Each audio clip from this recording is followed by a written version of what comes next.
اسواں سپارہ چھٹا رکوع سورہ صافات کی آیت نمبر 62 سے۔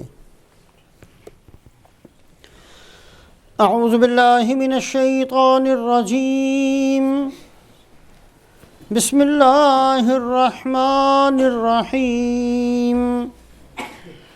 اذالک خیر نزلا ام شجرۃ الزقوم إنا جعلناها فتنة للظالمين إنها شجرة تخرج في أصل الجحيم طلعها كأنه رؤوس الشياطين فإنهم لآكلون منها فمالئون منها البطون ثم إن لهم عليها لشوبا من حميم ثم إن مرجعهم لإلى الجحيم إنهم ألفوا آباءهم ضالين فهم على آثارهم يهرعون ولقد ضل قبلهم أكثر الأولين ولقد أرسلنا فيهم منذرين فانظر كيف كان عاقبة المنذرين إلا عباد الله المخلصين۔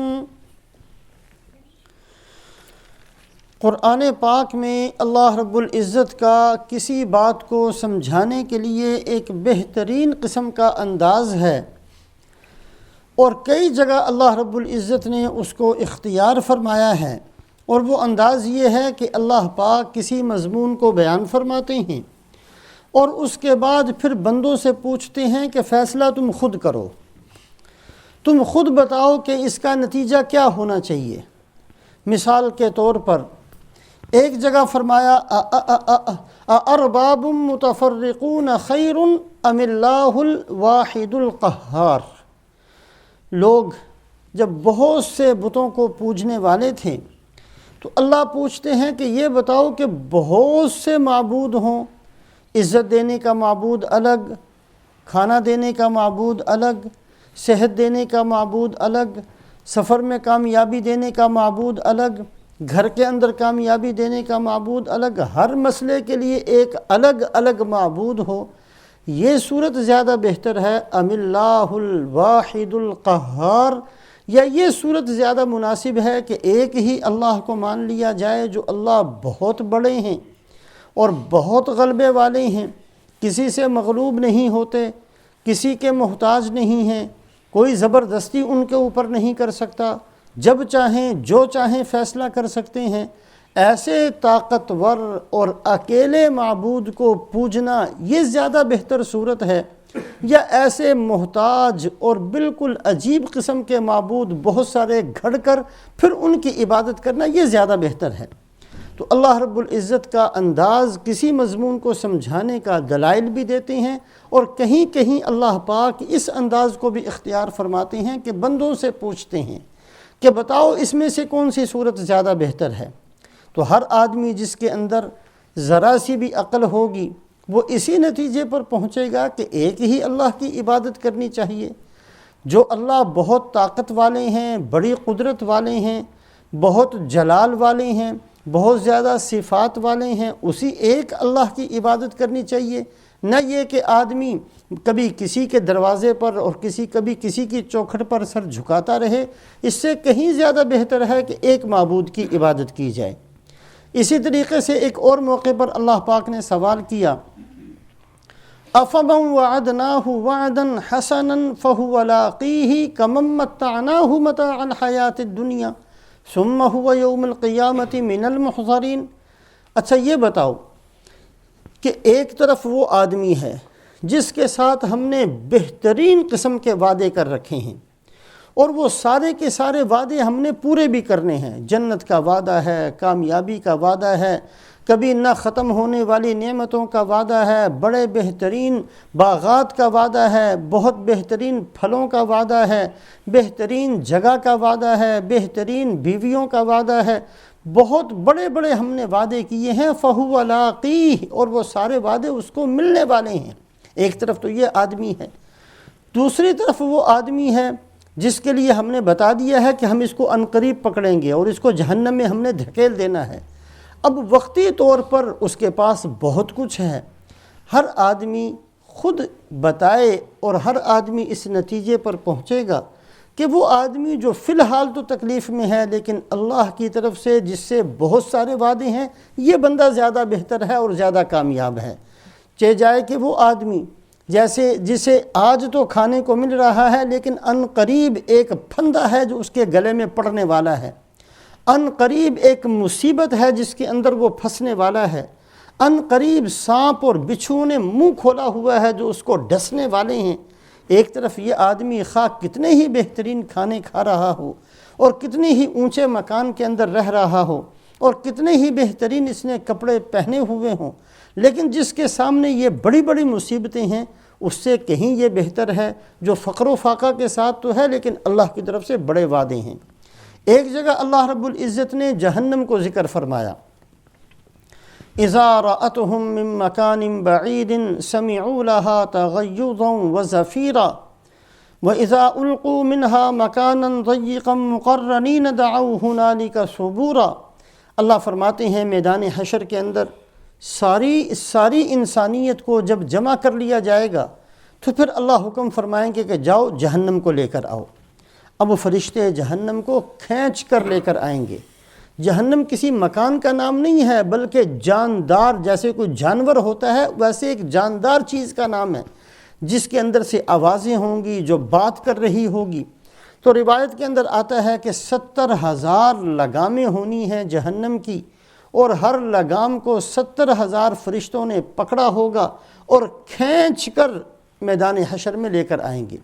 وَجِیءَ یَوْمَئِذٍ بِجَہَنَّمَ، جہنم کو لایا جائے گا، اور جب اس کو لانا شروع کریں گے اور میدان حشر سے اس کی مسافت 100 سال کے برابر رہ جائے گی، یعنی 100 سال کا فاصلہ ابھی باقی ہے، اس نے پھر میدان حشر میں پہنچنا ہے، تو اس کی آوازیں آنی شروع ہوں گی اور اس کی چنگھاڑ اور بہت بڑی خوفناک قسم کی جہنم کے اندر سے جو آوازیں ہیں، شور کی آواز وہ آنی شروع ہوگی 100 سال کی مسافت سے، اور وہ ایسی شدید اور ایسی سخت آوازیں ہوں گی کہ کوئی فرشتہ اور کوئی نبی بھی ایسا نہیں ہوگا مگر یہ کہ وہ اس سے پناہ مانگنی شروع کرے گا۔ حضرت ابراہیم علیہ السلام فرمائیں گے کہ اے اللہ تیری دوستی کا واسطہ آج میں صرف اپنے آپ کا سوال کرتا ہوں، مجھے بچا لیجئے۔ حضرت موسیٰ علیہ السلام فرمائیں گے کہ اے اللہ آپ نے مجھ سے دنیا میں بات کی تھی، کلام کیا تھا، اس کا واسطہ میں صرف اپنی ذات کا سوال کرتا ہوں، مجھے بچا لیجئے۔ حضرت عیسیٰ علیہ السلام فرمائیں گے کہ اے اللہ آپ نے جو احسانات میرے اوپر اور میری والدہ کے اوپر کیے، ان تمام احسانات کا واسطہ آج مجھے بچا لیجئے۔ صرف رسول پاک علیہ السلام اس دن فرمائیں گے کہ اے اللہ آپ نے جو مجھے مقام اور مرتبہ دیا اور مجھے خاتم النبیین بنایا، میں اس کا واسطہ دے کر انسانیت کے لیے سوال کرتا ہوں کہ ان پر رحم فرما دیجئے۔ تو رسول پاک علیہ السلام یہ مانگیں گے۔ جہنم چیختی چلاتی اور دھاڑتی ہوئی اور بہت شور مچاتی ہوئی جب اس کو لایا جائے گا اور 100 سال کی مسافت پر جب رہے گی تو یہ حالت ہوگی۔ اللہ نے اس کو ذکر کیا اور ذکر کرنے کے بعد پھر فرمایا قُلْ أَذَلِكَ خَيْرٌ أَمْ جَنَّةُ الْخُلْدِ الَّتِي وُعِدَ الْمُتَّقُونَ كَانَتْ لَهُمْ جَزَاءً وَمَصِيرًا لَهُمْ فِيهَا مَا يَشَاءُونَ خَالِدِينَ كَانَ عَلَى رَبِّكَ وَعْدًا مَسْئُولًا۔ اے محمد صلی اللہ علیہ وسلم آپ ہی پوچھئے، ایک طرف یہ جہنم ہے، یہ زیادہ اچھا راستہ ہے یا وہ راستہ جو جنت کی طرف جاتا ہے؟ ایسی جنت جس کے اندر رہنا بہت برکت والا، جس کے اندر ہر خواہش کی تکمیل کر دی جائے گی، ہر خواہش کو پورا کیا جائے گا، جو چاہیں گے اللہ اس کو دیں گے۔ کان وعدم مسئولا، اور یہ اللہ ایسا وعدہ کرتے ہیں جس وعدے کے بارے میں سوال بھی تم کر سکو کہ اللہ آپ نے وعدہ کیا تھا پورا کیوں نہیں کیا؟ ایسا میں وعدہ کرتا ہوں۔ اللہ اپنے وعدوں کو کبھی بھی وعدہ خلافی نہیں فرماتے، ہمیشہ وعدوں کو پورا فرماتے ہیں، انسانوں کو سمجھانے کے لیے وعدم مسئولا کہ یہ ایسا وعدہ ہوگا جس کو ہم یقیناً پورا کریں گے۔ اب خود فیصلہ کرو کہ کون سا راستہ زیادہ بہتر ہے۔ تو قرآن پاک کے اندر ایک بہترین یہ انداز ہے کسی بھی مضمون کو سمجھانے کا۔ اللہ رب العزت نے کئی جگہ اس انداز کو اختیار فرمایا ہے یہاں جو کل اور گزشتہ آیات شریفہ کے اندر ایک مضمون چل رہا تھا میدان حشر کا، کہ میدان حشر کے اندر دو طرح کے لوگ ہوں گے۔ ایک تو وہ بندے جو اپنی اپنی ٹولیوں کے اندر نافرمانوں کی ٹولیاں اور اپنی اپنی ٹولیوں کے اندر ہوں گے، اور ان ٹولیوں کے اندر جو کسی کے پیچھے چلنے والے کمزور ضعیف لوگ جو دنیا کے اندر چودھریوں کے اور بڑے لوگوں کے پیچھے چلتے تھے، وہ ان سے کہیں گے کہ تم ہماری مدد کیوں نہیں کرتے؟ انکم کنتم تأتوننا عن الیمین، بڑے دعوے تھے، بڑے وعدے تھے، ہم تمہارا ساتھ کبھی نہیں چھوڑیں گے، ہم تمہاری ہر ضرورت کو پورا کریں گے، ہم تمہارے ساتھ یہ کریں گے وہ کریں گے، کیا ہوا تم ہماری مدد کیوں نہیں کرتے؟ اور تمہاری وجہ سے ہم گمراہ ہوئے۔ تو وہ آگے سے کہیں گے کہ نہیں، ہم نے نہیں تمہیں گمراہ کیا، ہم تو تھے ہی گمراہی کے راستے پر، تمہیں کس نے کہا تھا کہ ہمارے پیچھے چلو؟ تو ایک طرف تو یہ ایک لمبا چوڑا مضمون ہے جو پہلے بیان ہو چکا، اور اس کے ساتھ ہی دوسری طرف اسی میدان حشر کے اندر کون بندے ہوں گے؟ الا عباد اللہ المخلصین، وہ بندے جن کو دنیا کے اندر اللہ نے اپنا بندہ بنا لیا، جنہوں نے اپنی خواہشات کو چھوڑ کر اللہ کی اطاعت اور فرما برداری ایسی کی کہ اپنے آپ کو فنا کر دیا اور صرف اللہ کی مانتے چلے گئے۔ اولئک لہم رزق معلوم، ایسے بندے ان کے لیے رزق ہوگا، ہر طرح کی نعمت ان کو دی جائے گی، بڑی عزت و احترام کے ساتھ رکھا جائے گا، باغات کے اندر ہوں گے، تختوں پر ہوں گے، اور خادم آب خورے لے کر ان کے ارد گرد چکر لگا رہے ہوں گے، اور ان کو ایسی بیویاں دی جائیں گی جو نگاہوں کو جھکانے والی ہوں گی، جن کی موٹی موٹی آنکھیں ہوں گی، جو ایسی ہوں گی گویا کہ انڈے ہیں جو چھپے ہوئے ہیں۔ یہ سارے کا سارا منظر بیان کیا دونوں کا، فرما برداروں کا، نافرمانوں کا۔ آج جو آیات شریفہ پڑھی ہیں اسی انداز کے مطابق اب اللہ سوال کرتے ہیں، دونوں چیزیں سامنے آ گئی۔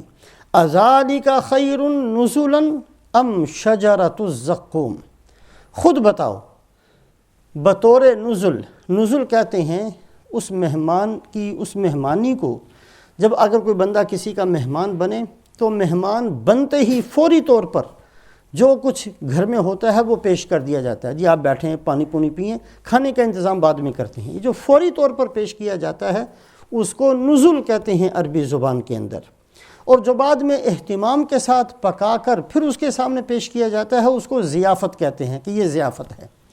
تو نزل جو جنت والوں کو بطور نزل کے دیا جائے گا، جنت میں پہنچے ہیں، اللہ نے فیصلہ کیا آ جاؤ بھائی جنت میں، اب جنت میں پہنچتے ہی جو فوری طور پر ان کو دیا جائے گا وہ کیا ہوگا؟ وَلَكُمْ فِيهَا مَا تَشْتَهِي أَنفُسُكُمْ وَلَكُمْ فِيهَا مَا تَدَّعُونَ نُزُلًا مِّن غَفُورٍ رَّحِيمٍ، اللہ فرمائیں گے بطور نزل کے جو تم چاہتے ہو وہ تمہیں مل جائے گا، جس کا تمہارا دل چاہے، جس کو تمہاری آنکھیں پسند کریں، سب کچھ تمہیں مل جائے گا۔ اس لیے کہ انسانوں کی تمنائیں مختلف ہوں گی۔ دنیا کے اندر بھی اگر بندوں سے پوچھا جائے بھئی کیا چاہتے ہو، تو ہر آدمی اپنے حوصلے کے مطابق مانگتا ہے، اپنے علم کے مطابق مانگتا ہے۔ ایک دیہاتی آدمی اس سے پوچھو کیا مانگو گے، وہ زیادہ سے زیادہ یہ کہہ دے گا جی مجھے مکان بنا دو۔ ایک آدمی جو بیچارہ بہت غریب ہے اس سے پوچھو کہ کیا مانگتے ہو، زیادہ سے زیادہ 2-4 لاکھ کا نام لے دے گا۔ لیکن جس کے پاس پہلے سے کروڑوں ہیں اس سے پوچھا جائے کیا مانگتے ہو تو وہ اپنے حساب سے مانگے گا۔ تو دنیا کے اندر خواہشات بندے کی کتنی ہی اونچی ہوں پھر بھی محدود ہوتی ہیں، اور اللہ نے تو جنت میں وہ کچھ بنا رکھا ہے جو غیر محدود ہے۔ فَلَا تَعْلَمُ نَفْسٌ مَّا أُخْفِيَ لَهُم مِّن قُرَّةِ أَعْيُنٍ، اللہ فرماتے ہیں اس تک تو تمہارا دماغ بھی نہیں پہنچ سکتا جو میں نے بنایا ہوا ہے۔ وَلَكُمْ فِيهَا مَا تَشْتَهِي آپ صلی اللہ علیہ وسلم نے فرمایا مَا لَا عَيْنٌ رَأَتْ وَلَا أُذُنٌ سَمِعَتْ وَلَا خَطَرَ عَلَىٰ قَلْبِ بَشَرٍ، جنت میں تو وہ ہے نہ کسی کی آنکھ نے دیکھا، نہ کسی کے کان نے سنا، نہ کسی کے دل دماغ نے سوچا، وہ کچھ اللہ نے بنایا ہوا ہے۔ تو بطور نزول کے تو وہ دیا جائے گا جہاں تک انسان کا علم پہنچے، جہاں تک انسان کا حوصلہ پہنچے، جہاں تک انسان کی عقل پہنچے، جو انسان نے دیکھا اس کے مطابق مانگے گا، وہ سب کا سب بطور نزول کے دے دیا جائے گا۔ اور جب بعد میں دیا جائے گا اس کا تو اللہ نے بیان بھی نہیں کیا، وہ تو فرمایا اتنا کچھ ہے جو تم سوچ بھی نہیں سکتے۔ ایسے ہی بطور نزول کے جہنم والوں کو کیا دیا جائے گا؟ جہنم کی مصیبتیں اور جہنم کے عذاب بھی ایسے ہیں جہاں تک کسی انسان کا دل اور دماغ بھی نہیں پہنچ سکتا۔ جو کچھ بتایا گیا ہے، جو کچھ ذکر کیا گیا ہے، یہ صرف متنبع کرنے کے لیے ہے، اس کا تھوڑا سا حصہ ہے جس کو بیان کیا گیا۔ جہنم کی مصیبتیں ساری کی ساری بیان نہیں کی گئی ہیں، جہنم کی ناکامیاں مکمل طریقے سے بیان نہیں کی گئیں، اس لیے کہ انسان کی دماغی سطح وہاں پہنچ ہی نہیں سکتی جو اللہ نے مصیبتیں جہنم کے اندر بنا رکھی ہیں۔ آپ صلی اللہ علیہ وسلم نے سمجھانے کے لیے ارشاد فرمایا، الا ان الخیر بحذافیرہ فی الجنہ الا ان الشر بحذافیرہ فی النار۔ بڑے زبردست الفاظ ہیں حدیث پاک کے، یاد رکھو، الا یاد رکھو، خبردار رہو، جتنی خیریں ہو سکتی ہیں، جتنی بھلائیاں ہو سکتی ہیں، جتنی کامیابیاں ہو سکتی ہیں، سب کی سب جنت کے اندر موجود ہیں۔ الا وان الشر بحذافیرہ فی النار، جتنی مصیبتیں ہو سکتی ہیں، جتنی برائیاں ہو سکتی ہیں، جتنی ذلتیں، جتنی رسوائیاں، جتنی ناکامیاں ہو سکتی ہیں، وہ سب کی سب اللہ نے جہنم میں جمع کر دی ہیں۔ جہنم کے اندر جو کچھ ہے وہ سارے کا سارا نہیں بیان ہوا، جیسے جنت کی ساری نعمتیں نہیں بیان ہوئیں، کچھ حصہ بیان ہوا۔ جہنم کا سب بیان نہیں ہوا، کچھ بیان ہوا۔ اب اللہ فرماتے ہیں بطور نزول کے، جو جہنم میں پہنچتے ہی سب سے پہلے دیا جائے گا وہ کیا ہوگا؟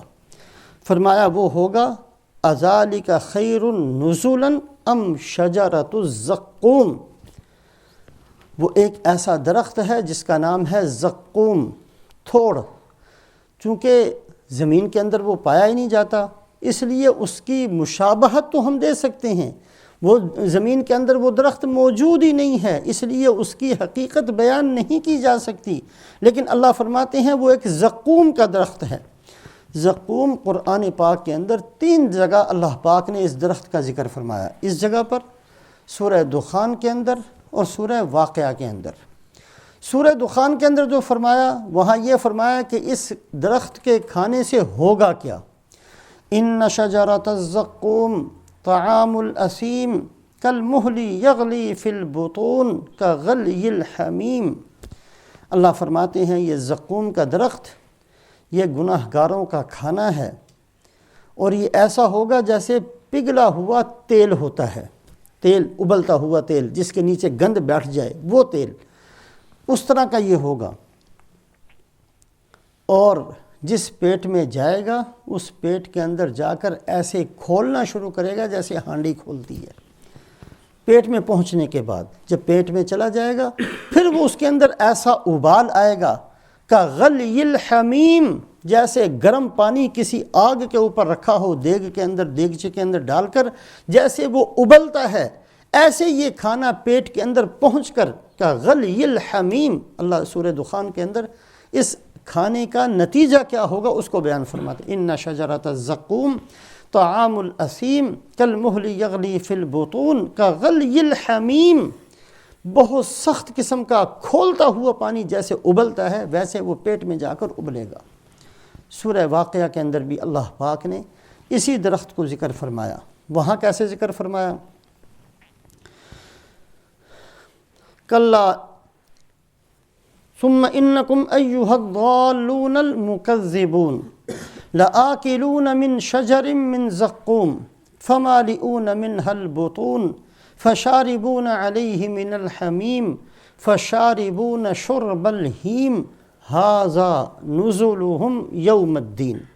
اللہ فرماتے ہیں کہ اے گمراہ لوگو اور اے وہ لوگو جو میری باتوں کو جھٹلاتے ہو، ثم انکم ایھا الضالون المکذبون لآکلون من شجر من زقوم، یقیناً تم کھاؤ گے زقوم کے درخت کو، اور اس کے بعد اس کے کھانے سے جو گرمی اور پیاس کی شدت بڑھے گی، تو اس کے بعد جب تم پانی پانی چیخنا چلانا شروع کرو گے تو پانی کی جگہ پر جہنمی لوگوں کی پیپ اور جہنمی لوگوں کا خون جو جمع ہو کر ایک جگہ کھولتا ہوا جمع ہو جائے گا، وہ جب ہم تمہیں لا کر پلائیں گے تو اس کو بھی تم ایسے پیو گے شرب الہیم، کیونکہ اس زمانے کے اندر اونٹ بہت زیادہ ہوتے تھے اور اونٹ ہی ایک سواری کا سبب تھا۔ اگر کسی نے دیکھا ہو اونٹ جب بہت سخت قسم کا پیاسا ہوتا ہے، جیسے وہ پانی پر اچھل کر جاتا ہے اور جیسے وہ پانی کے اوپر جلدی سے، وہ نہیں دیکھتا کہ یہ پانی صاف ہے یا گندا ہے یا گدلا ہے یا کیا ہے، کہیں بھی اس کو تصور بھی ہو جائے یہاں پانی ہے تو رسی توڑا کر اور بھاگ کر اس کے اوپر جا کر جیسے وہ پڑتا ہے اونٹ، پیاسا اونٹ، اللہ فرماتے ہیں اسی طریقے سے تم اس کھولتے ہوئے پیپ اور اس کھولتے ہوئے خون کی طرف جاؤ گے۔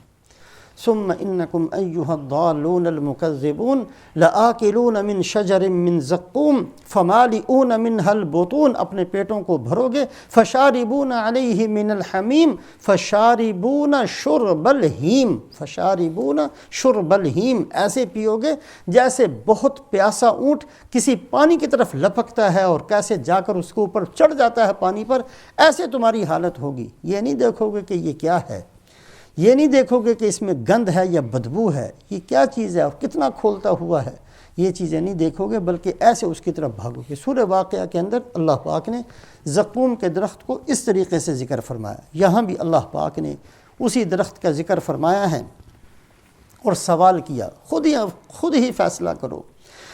ایک طرف یہ بہترین بندے ہیں، عباد اللہ المخلصین ہیں، ان کے لیے بہترین رزق ہے، ان کے لیے بہترین نعمتیں ہیں، یہ تختوں پر بیٹھے ہوئے ہیں، یہ سارے کا سارا منظر زیادہ بہتر ہے۔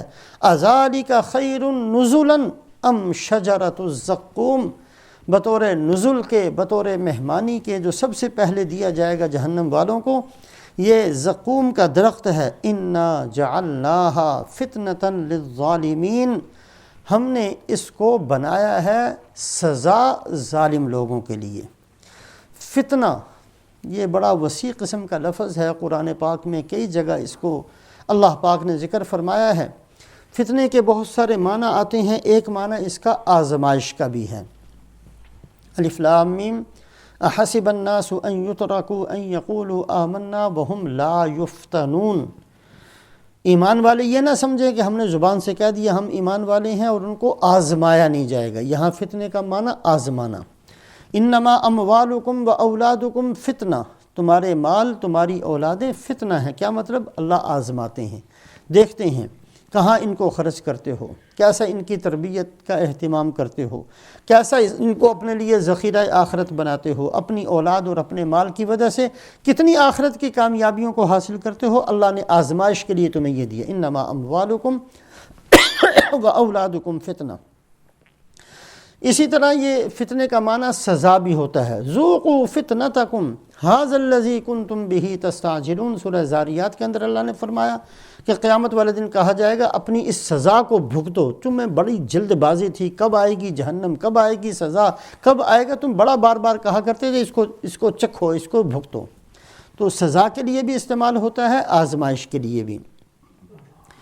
گمراہ کرنے کے معنی میں بھی آتا ہے، یا بنی آدم لا یفتننکم الشیطان کما اخرج ابویکم من الجنہ، اے آدم کی اولاد شیطان تمہیں فتنے میں نہ ڈال دے، جیسا کہ تمہارے ماں باپ کو جنت سے نکلوا چکا ہے۔ تمہارے سامنے ہے ایک بات، کیسے ان کو فتنے میں ڈالا، گمراہی میں ڈالا، تمہیں ان سے اللہ کی نافرمانی کروائی، کہیں تمہارے ساتھ یہ معاملہ نہ ہو جائے۔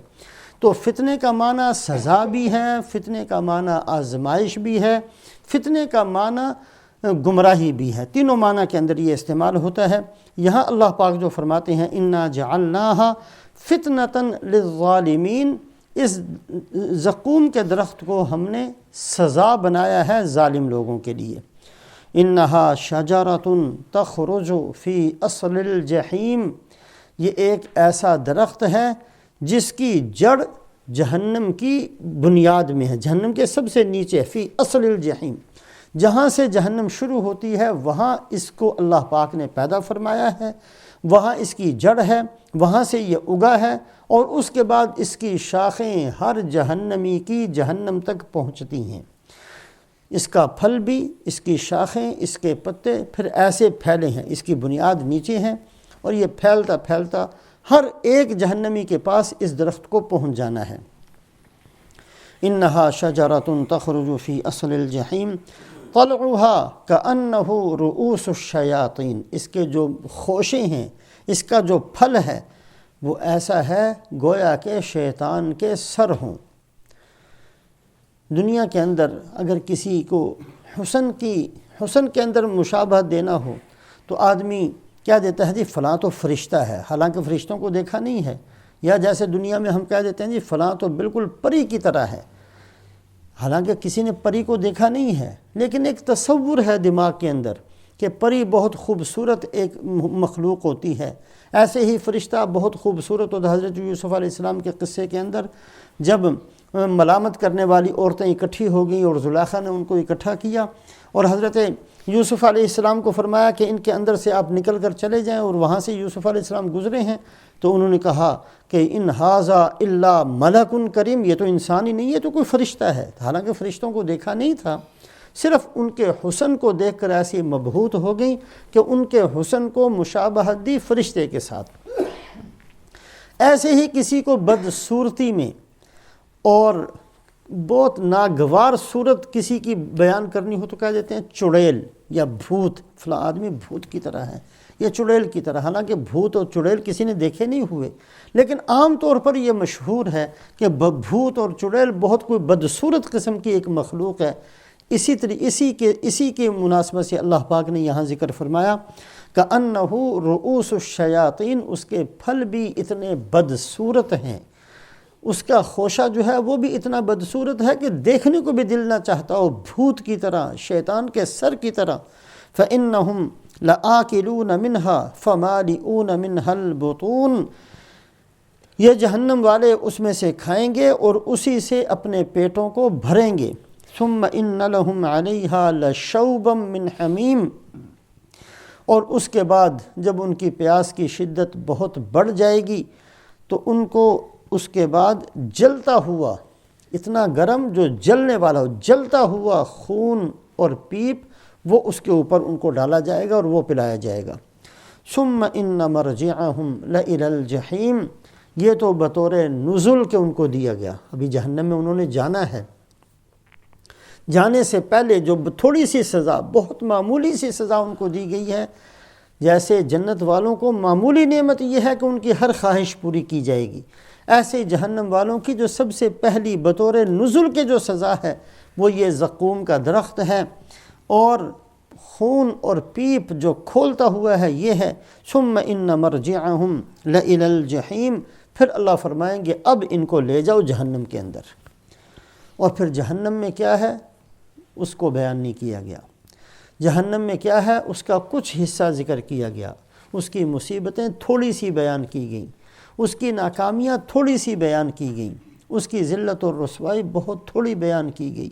جو آدمی جہنم میں پہنچ گیا، من زحزح عن النار وادخل الجنت فقد فاز، اللہ پاک جو فرماتے ہیں قیامت والے دن جس کو جہنم سے بچا لیا گیا اور جنت میں داخل کر دیا گیا، یہ ایک بندہ ہے جو کامیاب ہے۔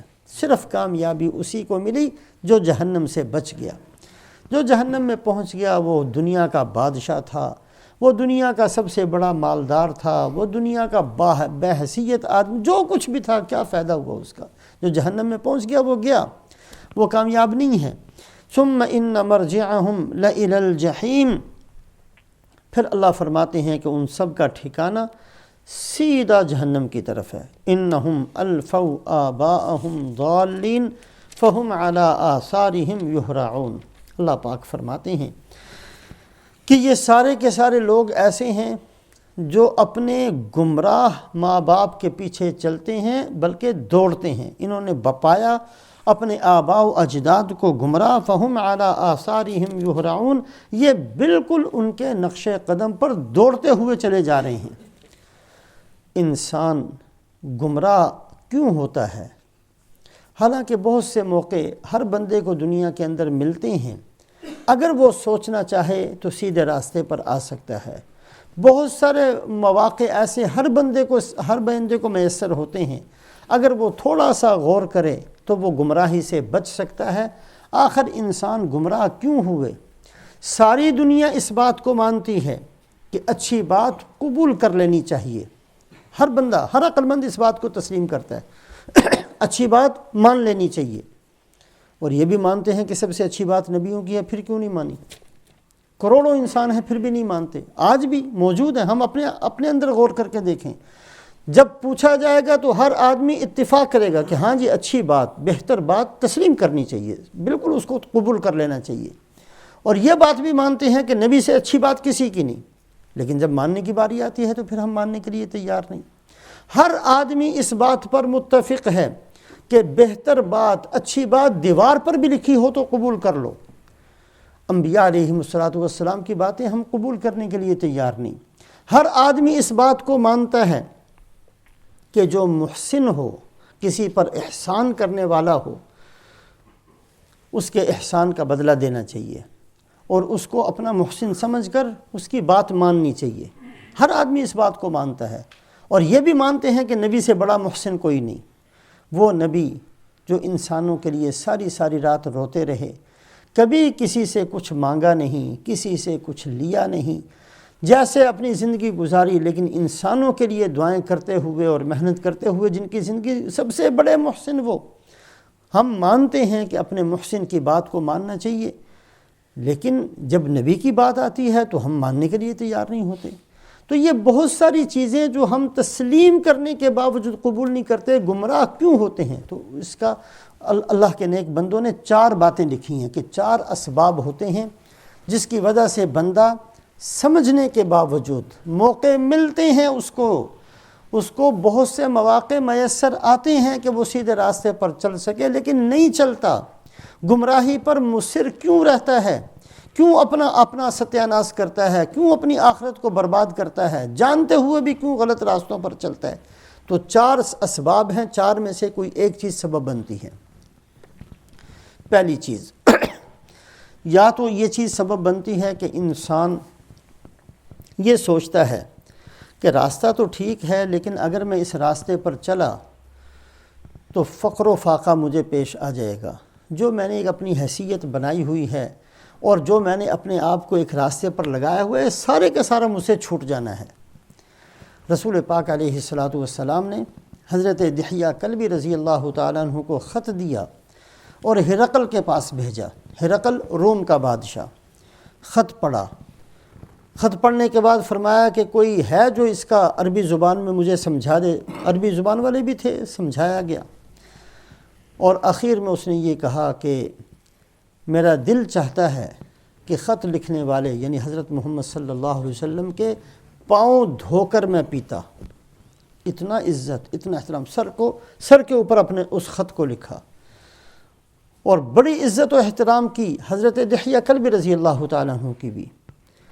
جس پادری نے خط پڑھ کر سنایا، اس نے کہا جی یہ وہی نبی ہیں جن کا انتظار تھا، میں تو مسلمان ہوتا ہوں۔ کہنے لگا کہ اگر میں مسلمان ہو گیا تو حکومت تو میری چلی جائے گی، حکومت جانے کا خطرہ ہے، حکومت کے ختم ہونے کا خطرہ ہے، حیثیت ختم ہونے کا خطرہ ہے۔ یہ شیطان کے ایک تصورات ہوتے ہیں جو بندے کے اندر پیدا کر دیتا ہے۔ اگر میں اس راستے پر چلا تو میری فلاں چیز کا نقصان، فلاں کا نقصان، فلاں کا نقصان۔ یہ جو ایک شیطان کا اثر ہے، اس کی وجہ سے بندہ جاننے کے باوجود بعض دفعہ سیدھے راستے پر نہیں آتا اور گمراہی کے راستوں پر چلتا رہتا ہے۔ ایک سبب۔ دوسرا سبب یہ ہوتا ہے کہ آدمی، شیطان اس کو یہ کہتا ہے کہ نہیں تو ٹھیک ہے، وہ غلط ہے، وہ جس نے بھی، چونکہ شیطان کا ایک کام ہے کہ اس نے دوسروں کے لَأُزَيِّنَنَّ لَهُمْ، شیطان ہر عمل کو خوبصورت کر کے پیش کرتا ہے، لہٰذا شیطان کوئی بات نہیں جی تم ٹھیک ہو، کوئی بات نہیں ٹھیک ہو، اسی چکر کے اندر رکھتا ہے۔ آدمی جس لائن پر چلتا رہتا ہے، حالانکہ دوسری لائن اس کی سمجھ میں آتی ہے، لیکن پھر بھی غلط راستوں پر چلتا رہتا ہے۔ کوئی بات نہیں، ٹھیک کر لیں گے، ہو جائے گا، بہت وقت ہے، ایسے کرا کے شیطان اس کو لگا کے رکھتا ہے۔ دوسرا سبب یہ بنتا ہے۔ تیسرا سبب بنتا ہے ضد۔ جیسے یہود کے اندر ضد تھی، جانتے تھے، اپنی مجلسوں کے اندر کہتے تھے کہ واقعتاً اللہ کے آخری نبی یہی ہیں جن کا ہم انتظار کر رہے ہیں، لیکن کیا کریں، ہم یہ چاہتے تھے ہمارے خاندان میں ہوں، ہمارے خاندان میں نہیں ہوئے، لہٰذا ہم نے نہیں ماننا، صاف صاف انکار کرتے رہے۔ اور آخری سبب جو ہے، چوتھا سبب، وہ ہوتا ہے آباء و اجداد کا اتباع۔ آدمی سمجھتا ہے کہ واقعی یہ بات غلط ہے، لیکن چونکہ باپ دادا سارے کرتے رہے، ہم کیوں نہ کریں؟ تھوڑا سا آج اپنے گریبانوں میں ہم منہ ڈالیں، تیل کی، مہندی کی کتنی رسمیں ہیں آج کے دور میں، کتنا زمانہ گزر گیا ہندوؤں کو چھوڑے ہوئے، 60 سال تو ہو گئے پاکستان بنے ہوئے، ہندوؤں کو چھوڑ کر آئے تھے، اس لیے چھوڑ کر آئے تھے کہ ہم اپنے دین پر اچھی طرح چل سکیں گے۔ کوئی پابندی نہیں ہے، کوئی ہندو ڈنڈا لے کر نہیں کھڑا ہوا ہمارے سر کے اوپر، سمجھ میں ہی نہیں آتی، کیونکہ دادی نے رسم کی تھی، پردادی نے کی تھی، اس کی دادی نے، اس کی پردادی نے کی تھی۔ آج بھی ہم امت مسلمہ ان بیہودہ رسموں کو چھوڑنے کے لیے آمادہ نہیں۔ کون آدمی ہے جس کی شادیوں کے اندر یہ بکواس نہ ہوتی ہو؟ سب کے سب ہم کرتے چلے جا رہے ہیں، حالانکہ جانتے ہیں کہ ہندوؤں کا کام ہے، مسلمانوں کا کام نہیں ہے۔ یہ تیل کی رسم ہے، یہ مہندی کی رسم ہے، نمازیں بھی پڑھ رہے ہیں، صف اول کے اندر بھی بیٹھے ہوئے ہیں، تسبیح بھی ہاتھ میں ہے، لیکن ان میں سے کسی چیز کو چھوڑنے کے لیے تیار نہیں۔ یہ ہے آباء و اجداد، ان کے جو کچھ وہ کر گئے ہم نے اس کو چھوڑنا نہیں ہے۔ یہی تو مشرکین مکہ کہا کرتے تھے۔ وَإِذَا قِيلَ لَهُمْ تَعَالَوْا إِلَى مَا أَنزَلَ اللَّهُ وَإِلَى الرَّسُولِ قَالُوا حَسْبُنَا مَا وَجَدْنَا عَلَيْهِ آبَاءَنَا، جب ان سے کہا جاتا ہے جو اللہ اور اللہ کے رسول کا راستہ اس پر آ جاؤ، تو کہتے نہیں، باپ دادا کو راستہ تھوڑی چھوڑ سکتے ہیں۔ حضرت ابراہیم علیہ السلام نے جب اپنی قوم سے یہ پوچھا، مَا هَذِهِ التَّمَاثِيلُ الَّتِي أَنْتُمْ لَهَا عَاكِفُونَ، یہ کیا تم نے بت گھڑے ہوئے ہیں اور بنا کر ان کا تم اعتکاف کرنا شروع کیا ہوا؟ تو کیا جواب دیا؟ قالوا وجدنا آباءنا لها عابدین، ہمیں نہیں پتا، ہمارے باپ دادا ان کی عبادت کرتے تھے، ہم بھی کرتے ہیں۔ وہی بات جو آج سے کئی ہزار سال پہلے ایک گمراہ کہتا رہا، آج ہم بھی اسی راستوں پر چلتے ہیں۔ یہ ایک بہت بڑا سبب ہوتا ہے کہ آدمی صحیح راستہ جاننے کے باوجود اس پر عمل نہیں کرتا، اس کو اختیار نہیں کرتا۔ دماغ کے اندر یہ آتی ہے، چونکہ اب رسم چل رہی ہے، کتنی محنت کی ہے اللہ کے نیک بندوں نے، او بھائی رسمیں چھوڑ دو، رسمیں چھوڑ دو، رسمیں چھوڑ دو، کتابیں لکھی ہیں، بیان کیے ہیں، منتیں کی ہیں، خوش آمدیں کی ہیں، شادیوں میں جانا چھوڑا ہے، سب کچھ کیا، لیکن ہم وہیں کے وہیں کھڑے ہیں۔ اللہ ہم سب کو ہدایت نصیب فرمائے۔ اسی کو اللہ فرماتے ہیں، انہم الفوا آباءہم ضالین، ان لوگوں نے اپنے آباء و اجداد کو گمراہ پایا، فہم علی آثارہم یہرعون، یہ بھی انہی کے پیچھے دوڑتے بھاگتے چلے جا رہے ہیں، سوچتے ہی نہیں ہیں کہ ہم کس راستوں پر چل رہے ہیں۔ وَلَقَدْ ضَلَّ قَبْلَهُمْ أَكْثَرُ الْأَوَّلِينَ، اور ان سے پہلے بھی بہت سے لوگ گمراہ ہو چکے۔ وَلَقَدْ أَرْسَلْنَا فِيهِمْ مُنذِرِينَ، ہم نے ڈرانے والے بہت سے ان کے اندر بھیجے۔ فانظر کیف کان عاقبۃ المنذرین، پھر آپ دیکھ لیجئے کہ جن کو ڈرایا گیا اور جنہوں نے نہ مانا اور تکذیب پر جمے رہے اور تکذیب پر اڑے رہے، ان کا انجام کیا ہوا۔ کہاں چلی گئی قوم نوح؟ بڑی طاقت والی تھی، بڑی حقارت سے دیکھتی تھی ایمان والوں کو۔ کہاں چلی گئی قوم عاد، جن کا دعویٰ یہ تھا کہ ہم سے زیادہ طاقت والا کوئی نہیں ہے؟ کہاں چلا گیا وہ شداد، جس کو جب سمجھایا گیا کہ اللہ کے بندے دین کو اختیار کرو، تو اس نے کہا مجھے ملے گا کیا؟ کہ اللہ پاک تمہیں نعمتیں دیں گے، تمہیں اچھی زندگی کا، وہ تو میرے پاس ہے۔ تو ان کو کہا کہ اللہ پاک تجھے جنت دیں گے۔ کہا جنت کیا ہوتی ہے جی؟ جنت وہ ہوتی ہے جس میں ہر خواہش پوری ہو جاتی ہے۔ کہا وہ بھی میں بنا لیتا ہوں۔ پیسے اتنے تھے کہ اس نے جنت بھی دنیا کے اندر بنا لی۔ تو اللہ پاک اسی کو فرماتے ہیں، فانظر کیف کان عاقبۃ المنذرین، دیکھو تو صحیح جن کو ڈرایا گیا نہ مانا، ان کا انجام کیا ہوا ہے۔ کہاں چلا گیا فرعون، کہاں چلا گیا قارون، کہاں چلا گیا نمرود، کہاں چلا گیا شداد، کہاں چلی گئی قوم لوط، کہاں چلی گئی قوم شعیب، کہاں ان کے نام و نشان مٹا دیے گئے۔ فانظر کیف کان عاقبۃ المنذرین، دیکھو غور کرو کہ جن کو ڈرایا گیا ان کا نتیجہ کیا نکلا۔ الا عباد اللہ المخلصین، آج بھی اگر نام ملتا ہے تو انہی اللہ کے نیک بندوں کا جن کو اللہ نے اپنا بندہ بنا لیا تھا، انہی کا نام ملتا ہے۔ انبیاء علیہم الصلوات و تسلیمات کا نام آج بھی قرآن کے اندر محفوظ، دلوں کے اندر محفوظ، عزت و احترام کے ساتھ قیامت تک ان کا نام لیا جائے گا۔ سلام علی نوح فی العالمین، سلام علی المرسلین۔ ہر مسلمان یہ کہے گا رسولوں پر سلامتی ہو، نوح علیہ السلام پر سلامتی ہو، موسیٰ علیہ السلام پر سلامتی ہو، ابراہیم علیہ السلام پر سلامتی ہو۔ یہ الفاظ ہم قیامت تک امت مسلمہ کہتی رہے گی، اس لیے کہ یہ وہ اللہ کے نیک بندے تھے جن کو اللہ نے اپنا بنا لیا۔ فانظر کیف کان عاقبۃ المنذرین الا عباد اللہ المخلصین، سوائے ان اللہ کے نیک بندوں کے جن کو اللہ اپنا مخلص بندہ بنا چکے تھے، انہی کا نام باقی رہا، انہی کے کارنامے باقی رہے، انہی کی محنت کے اثرات باقی رہے۔ آگے جو آیات شریفہ ہیں اس کے اندر پھر اللہ پاک نے انہی کا ذکر فرمایا ہے۔ جو کچھ ہم نے پڑھا سنا، اللہ ہم سب کو عمل کی توفیق نصیب فرمائے، سیدھے راستے پر چلنے کو ہمارے لیے اللہ پاک آسان فرمائے۔ اللہم صلی علی سیدنا و مولانا محمد وعلی آل سیدنا و مولانا محمد وبارک وسلم۔ ربنا ظلمنا انفسنا وَإِن لَّمْ تَغْفِرْ لَنَا وَتَرْحَمْنَا لَنَكُونَنَّ مِنَ الْخَاسِرِينَ رَبَّنَا آتِنَا فِي الدُّنْيَا حَسَنَةً وَفِي الْآخِرَةِ حَسَنَةً وَقِنَا عَذَابَ النَّارِ سُبْحَانَ رَبِّكَ رَبِّ الْعِزَّةِ عَمَّا يَصِفُونَ وَسَلَامٌ عَلَى الْمُرْسَلِينَ وَالْحَمْدُ لِلَّهِ رَبِّ الْعَالَمِينَ بِرَحْمَتِكَ يَا أَرْحَمَ